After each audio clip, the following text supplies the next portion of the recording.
Hello दोस्तों, हमारा नाम हिमांशु ब्रह्मण्या है और आपके चैनल का नाम है हिमांशु ब्रह्मण्या स्टडी पॉइंट। तो आप पॉलिटी पढ़ रहे हैं, कॉन्स्टिट्यूशन पढ़ रहे हैं, ठीक है। और अभी हम सारे एक्ट्स पर बात कर रहे हैं, जिस पर एक्ट्स पर बात कर रहे हैं, ठीक है। तो ये भी महत्वपूर्ण है, ये बहुत ही ज्यादा महत्वपूर्ण है, यहाँ से प्रश्न बनता है। पिट्स इंडिया एक्ट जो है, जो 1784 में आया था, 1784 का पिट्स इंडिया एक्ट, ये बहुत ही ज्यादा महत्वपूर्ण है, परीक्षाओं में इससे प्रश्न बनते हैं, ठीक है। तो स्टार्ट करते हैं।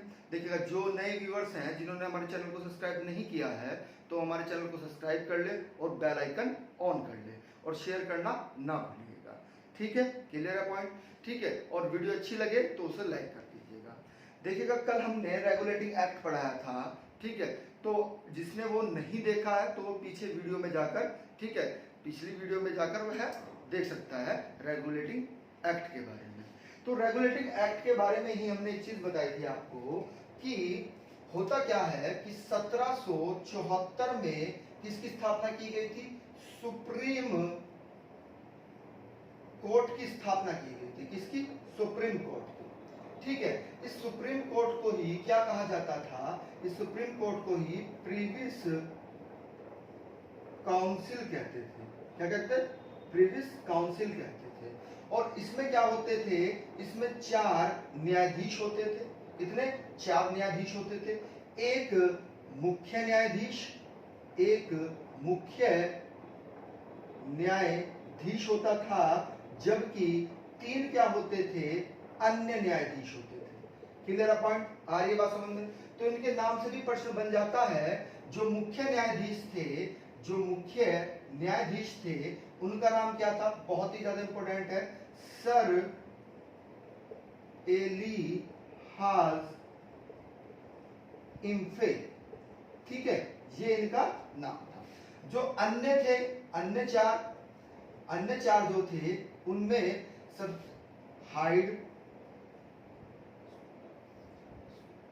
अन्य 3 थे,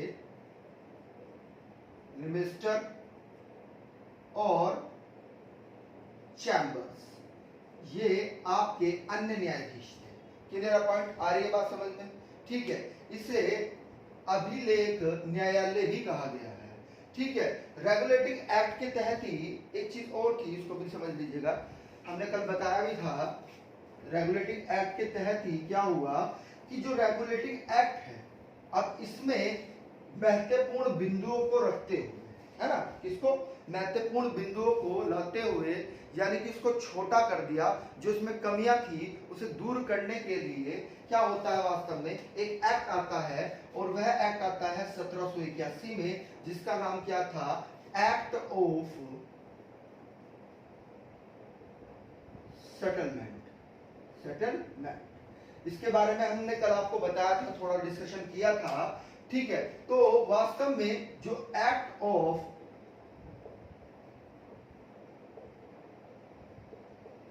सेटलमेंट है, इसमें क्या किया गया? इसके जो महत्वपूर्ण बिंदु हैं उन पर चर्चा कर लेते हैं एक बार, है ना। एक बार उन पर महत्वपूर्ण चर्चा कर लेते हैं, क्योंकि ये 1773 का जो रेगुलेटिंग एक्ट है उसी के बाद में आया, है ना। उस समय प्रधानमंत्री कौन थे जब यह एक्ट आता है? उस समय प्रधानमंत्री विलियम कौन थे? विलियम पिट्स थे। कौन? William Pitts. Clear point? आ रही बात समझ में? उस समय प्रधानमंत्री कौन थे? विलियम पिट्स थे।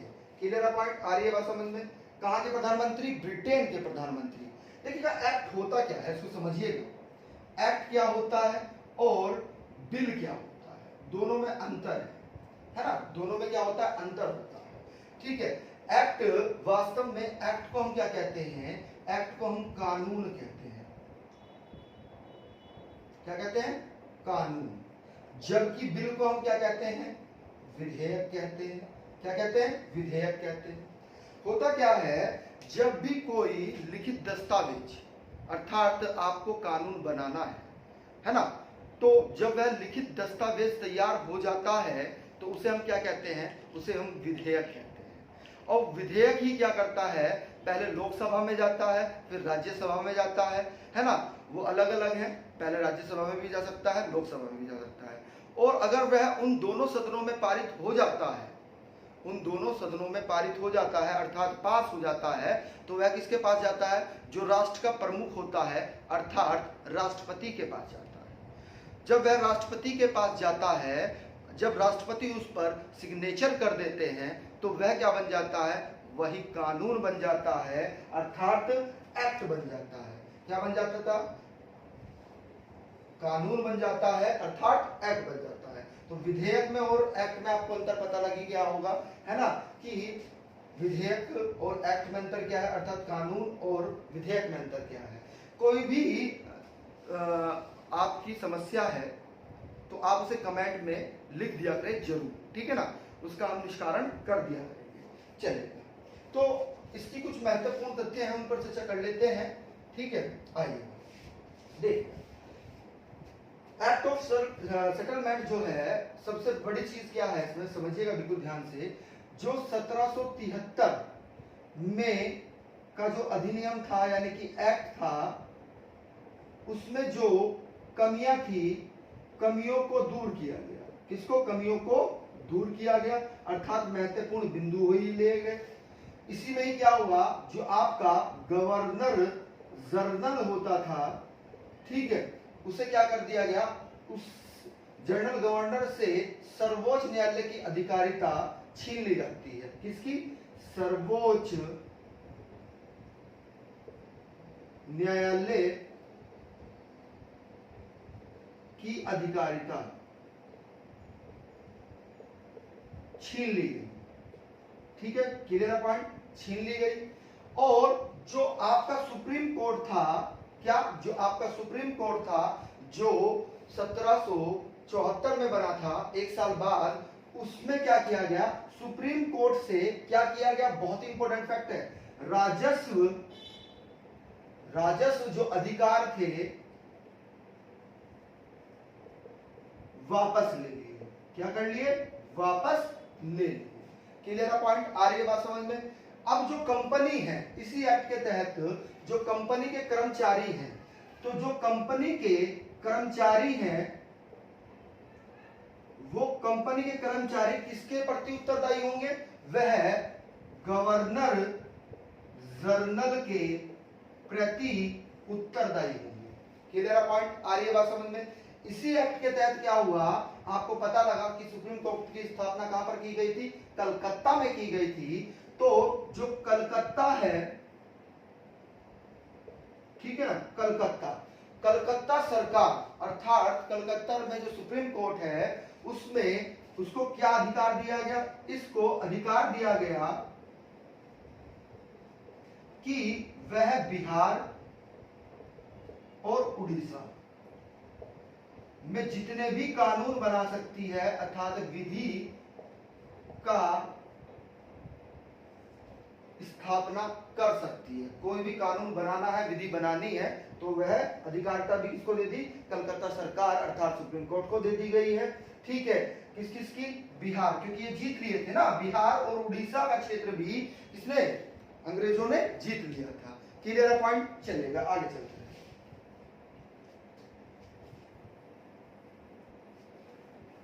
आइए, तो कॉपी और पेन लेकर नोट्स जरूर बना लिया करें भाई अपना, है ना, वो बहुत जरूरी है आपके लिए, है ना। देखिएगा, चीजों को रटना नहीं है, चीजों को समझना है, क्योंकि आपको प्री नहीं देना है, आपको मेंस भी देना है ना। तो मेंस में अगर आपके पास में आ जाता है तो आप क्या करेंगे? एक अवधारणा आपके अंदर तैयार हो जाएगी, तो एक अच्छा नोट्स आप उस पर लिख सकते हैं, है ना।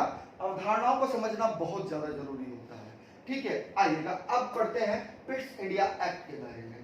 तो पिट्स इंडिया एक्ट कब आया था? 1784 में आया था, ठीक है।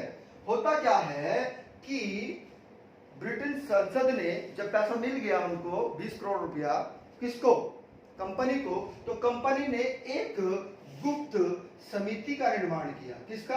एक गुप्त समिति का निर्माण किया, और उस समिति की जो अध्यक्षता की वह किसने की? इनडांस ने की। इनडांस, ठीक है, इनडांस ने की। तो इनडांस जो थे, बहुत इंपॉर्टेंट फैक्ट है, ये पूछा जाता है इंडांस के बारे में। ठीक है। तो गुप्त समिति की जब गठन किया गया तो उसकी अध्यक्षता किसने की? इंडास ने की। अब इंडास जो है, इंडास ने एक बिल पारित किया। क्या किया? एक बिल पारित किया, अर्थात एक विधेयक पारित किया। अब वह विधेयक वास्तव में, देखिएगा, लंदन में दो संसद होती है, एक को कहा जाता है लॉ हाउस ऑफ कॉमन्स, ठीक है, और दूसरे को हाउस ऑफ लॉर्ड्स कहा जाता है। जैसे हमारे यहाँ पर दो सदनें हैं, कौन कौन सी सदन है? लोकसभा और राज्यसभा। तो हमारे लोकसभा के समान कौन सी है? हाउस ऑफ कॉमन्स है, और राज्यसभा के समान कौन सी है? हाउस ऑफ लॉर्ड्स है। यानी कि लंदन में दो सदनें होती हैं। क्लियर है पॉइंट? आ रही है बात समझ में? तो वास्तव में 1773 में जो रेगुलेटिंग एक्ट था उसके तहत क्या किया गया था? हमने बताया था आपको, कोई गुप्त समिति बनाई गई थी। तो उसकी अध्यक्षता किसने की थी? उसकी अध्यक्षता इंडास ने की थी, है ना, इंडास। और इन्होंने ही एक बिल पारित करा। अब बिल में होता क्या है वास्तव में कि हाउस ऑफ कॉमन में तो वह पारित हो जाता है ना, हाउस ऑफ कॉमन्स में तो वह पारित हो जाता है, जबकि हाउस ऑफ लॉर्ड्स में वह पारित नहीं हो पाता है। यानी कि उसको पूर्ण मत नहीं मिल पाते हैं, उसका विरोध किया जाता है। क्लियर है पॉइंट? आ रही है बात समझ में कि उसका विरोध किया जाता है किस बिल का? एडवांस बिल का, है ना, एडवांस बिल। अब उस समय जो प्रधानमंत्री थे, कहाँ के? लंदन के, अर्थात ब्रिटिश संसद के, तो वह नाथ फोक्स थे, लॉर्ड नाथ फोक्स। तो लॉर्ड नाथ फोक्स उस समय पीएम थे। अब हुआ क्या? इसी संदर्भ में उन्होंने अपना त्याग पत्र दे दिया, और जब अपना कोई त्याग पत्र दे देता है प्रधानमंत्री, तो क्या हो जाता है? सरकार गिर जाती है। तो सरकार गिर गई। उस समय नए प्रधानमंत्री कौन बने? उस समय नए प्रधानमंत्री पिट्स बने। कौन बने? पिट्स, वो नए प्रधानमंत्री बने। क्लियर है पॉइंट? प्रश्न यहां से एक और बनता है, पूछा जाता है कि भारतीय संदर्भ में लंदन की सरकार कब गिरती है? तो वास्तव में वह 1784 में पिट्स इंडिया एक्ट के तहत ही गिरती है। पूछा जाता है, देखिएगा, पहली और अंतिम बार देखिएगा, कार्य किसके लिए हो रहा है? कार्य हो रहा है भारत के लिए, भारतीयों के लिए हो रहा है। सरकार कहाँ की गिर रही है? सरकार लंदन की गिर रही है। कहाँ की? लंदन की, है ना। तो ये प्रश्न पूछा जाता है, पहली और अंतिम बार भारतीय संदर्भ में सरकार जो लंदन में गिरी थी, वो इसी समय गिरी थी। क्लियर है पॉइंट? आ रही है बात समझ में? चलेगा, आगे चलते हैं। तो नए प्रधानमंत्री कौन बने? पिट्स बने। और पिट्स ने क्या किया? एक एक्ट पारित किया, जिसे क्या नाम दिया गया? पिट्स इंडिया एक्ट दिया गया। क्योंकि यह बिल वास्तव में किसने बनाया था? जो वहां के प्रधानमंत्री थे, जिनका नाम पिट्स था, उन्होंने बनाया था। क्लियर है पॉइंट? अब एक चीज और समझिएगा, ब्रिटिश संसद को संवैधानिक आधार दे दिया गया, है ना। संवैधानिक अधिकार का मतलब क्या है? यानी कि पिट्स इंडिया एक्ट के तहत ही जो भी भारतीय क्षेत्र जीते गए हैं, अब उस पर किसका नियंत्रण होगा? उस पर अब ब्रिटिश क्राउन का नियंत्रण होगा। किसका? ब्रिटिश राष्ट्रपति का नियंत्रण होगा। क्योंकि वहां पर जो राष्ट्रपति बनते हैं वो राजतांत्रिक है। कैसे? राजतंत्र। वहां पर क्या होता है? राजा का पुत्र ही क्या बनता है? राजा बनता है। क्लियर है? आ रही है बात समझ में? ठीक है, यानी कि अंतिम हस्ताक्षर वहां पर राजा ही करता है। सेम कंडीशंस है, जैसे आपके यहाँ पे लोकसभा और राज्यसभा में कोई बिल जाता है, और वो बिल जब पास हो जाता है तो वह राष्ट्रपति के पास जाता है, और जब राष्ट्रपति उस पर हस्ताक्षर कर देते हैं तो अंतिम रूप से वह क्या कहलाता है? एक्ट कहलाता है, अर्थात कानून कहलाता है। क्लियर है पॉइंट? आ रही है बात समझ में? तो अब ब्रिटिश संसद को संवैधानिक आधार मिल गया था, किन पर? जो भारतीय क्षेत्र उन्होंने जीते हुए थे, अब उन पर वह अपना शासन चलाना चाहते थे। क्लियर है पॉइंट? आगे चलेगा। अब जो ये शीर्षक बहुत इंपॉर्टेंट है, शीर्षक क्या था जो ये बिल आया, इसको शीर्षक क्या दिया इन्होंने? भारत में ब्रिटिश अधिकाराधीन क्षेत्र। बहुत ही महत्वपूर्ण है, पूछा जाता है। देखिएगा, इसी के तहत क्या हुआ? हाँ, एक चीज और है, रेगुलेटिंग एक्ट के तहत एक बोर्ड की भी स्थापना की गई थी। 1773 के रेगुलेटिंग एक्ट के तहत डायरेक्टर, एक संस्था की स्थापना की गई थी, यानी कि कंपनी पर नियंत्रण रखने के लिए इसका क्या किया गया, एक बोर्ड बनाया गया। अर्थात कहने का तात्पर्य यह है, नियंत्रण का तात्पर्य यह है कि कैसे ज्यादा से ज्यादा हम लाभ कमा सकें, है ना। तो यह इसलिए बनता है, हर कंपनी के बोर्ड ऑफ डायरेक्टर्स रहते हैं, है ना। क्लियर है पॉइंट। तो 1773 में ही क्या हो गया था, बोर्ड ऑफ डायरेक्टर का निर्माण हो गया था। पर अब बिल्कुल ध्यान से समझिएगा, बोर्ड ऑफ कंट्रोल, एक नया समिति बनाई गई जिसका नाम क्या रखा गया, बोर्ड ऑफ कंट्रोल रखा गया। इसे हिंदी में नियंत्रण मंडल भी कहा जाता है ना। तो नियंत्रण मंडल की स्थापना भी की गई, किसके तहत, पिट्स इंडिया एक्ट के तहत। और बोर्ड ऑफ डायरेक्टर की स्थापना कब की गई, रेगुलेटिंग एक्ट 1773 के तहत की गई। दोनों में अंतर समझ लीजिएगा, लेकिन यहाँ पर दोनों के तथ्य इंपोर्टेंट है और यहाँ से प्रश्न बनता है, तो इसलिए आपसे प्रश्न पूछा जाता है। यानी कि अब कंपनी जो कार्य कर रही है ना, उसे दो भागों में बांट दिया गया। किसमें, दो भागों में बांट दिया गया। वास्तव में जो बोर्ड ऑफ कंट्रोल था, अर्थात जो नियंत्रण मंडल था, वह जितने भी राजनीतिक और प्रशासनिक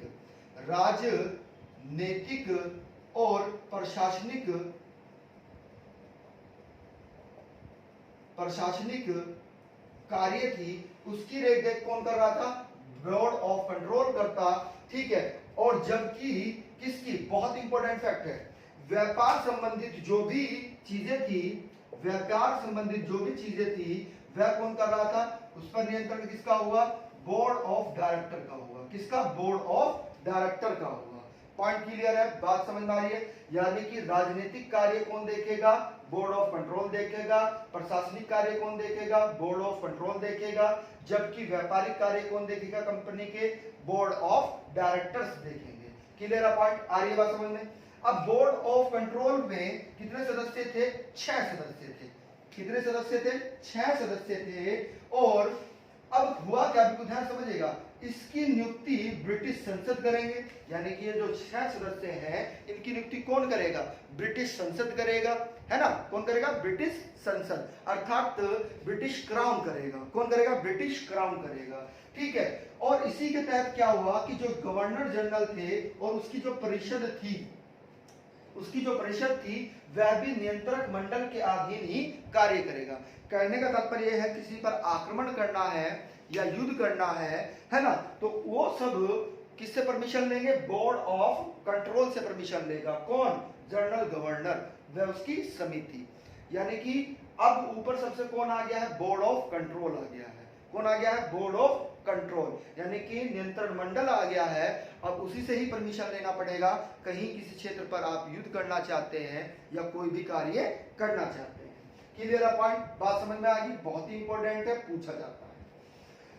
माना जाता है, क्योंकि अब हुआ क्या कि प्रशासन दो भागों में टूट गया, अर्थात बोर्ड ऑफ कंट्रोल में टूट गया और बोर्ड ऑफ डायरेक्टर्स में आ गया। यानी कि अब प्रशासन दो स्तर पर चलने लगा। इसीलिए पूछा जाता है कि भारत में पहली बार द्वैध शासन कब लागू हुआ, तो वास्तव में भारत में द्वैध शासन की स्थापना नियंत्रक मंडल के माध्यम से, किसके, नियंत्रक मंडल के माध्यम से, अर्थात बोर्ड ऑफ कंट्रोल के माध्यम से दो हो गई। ठीक है, आ रही है बात समझ में। तो इसे ही क्या कहा जाता है, द्वैध प्रशासन कहा जाता है, द्वैध शासन कहा जाता है। क्लियर है, आगे आप हिस्ट्री में भी पढ़ेंगे कि द्वैध शासन होता है। तो पहली बार भारत में द्वैध शासन कब लगा, तो पिट्स इंडिया एक्ट के तहत लगा। पॉइंट क्लियर है। और इसी में ही पिट्स इंडिया एक्ट में ही क्या कहा गया, जितने भी कंपनी के कर्मचारी थे, तो उन सबको उपहार लेने और देने पर पूर्ण प्रतिबंध लगा दिया गया। क्लियर है पॉइंट, ना वो किसी से उपहार ले सकते हैं, ना किसी को दे सकते हैं। अब एक चीज और समझिएगा, इसी एक्ट के तहत क्या होगा, तो जो जनरल गवर्नर की परिषद होती थी, अर्थात जो उसकी समिति होती थी, उसके सदस्यों की संख्या 4 से घटाकर कितनी कर दी, 3 कर दी। 4 से घटाकर क्या कर दी, 3 कर दी।